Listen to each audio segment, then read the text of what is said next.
സ്വാതന്ത്ര്യം, സമത്വം, സോഷ്യലിസം എന്നൊക്കെയാണ് സ്വയം തള്ളുന്നതെങ്കിലും എന്തിനാടാ ദിനേശ നാട്ടുകാരെ ചിരിപ്പിക്കാൻ വേണ്ടി ഇങ്ങനെ ഓരോന്ന് ചെയ്തു കൂട്ടുന്നത്? കക്കുക, മുക്കുക, നക്കുക എന്നതാണ് പാർട്ടിക്കും പാർട്ടി നേതാക്കൾക്കും അണികൾക്കും കൂടുതൽ യോജിക്കുന്നത്.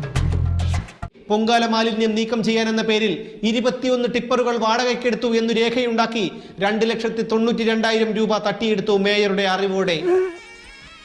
കഴിഞ്ഞ ആഴ്ച നടന്ന കാര്യങ്ങൾ പറഞ്ഞ് എന്നെ നാറ്റിക്കരുത്. മാലിന്യം ഇല്ലാതിരുന്നിട്ടും മാലിന്യം നീക്കം ചെയ്ത തൊഴിലാളികൾക്ക് പൊറോട്ടയും ചിക്കനും കുപ്പിവെള്ളവും ഏത്തപ്പഴവും വാങ്ങിക്കൊടുത്തെന്ന് പറഞ്ഞ് 42,000 രൂപ തട്ടിച്ചതും മേയറുടെ അറിവോടെ. പണിയെടുത്ത് തിന്നണമെന്നൊക്കെ ആഗ്രഹമുണ്ട് സാറേ, പക്ഷെ പറഞ്ഞു പറ്റിച്ച് തിന്നാലേ വായിന്നിറങ്ങുള്ളൂ.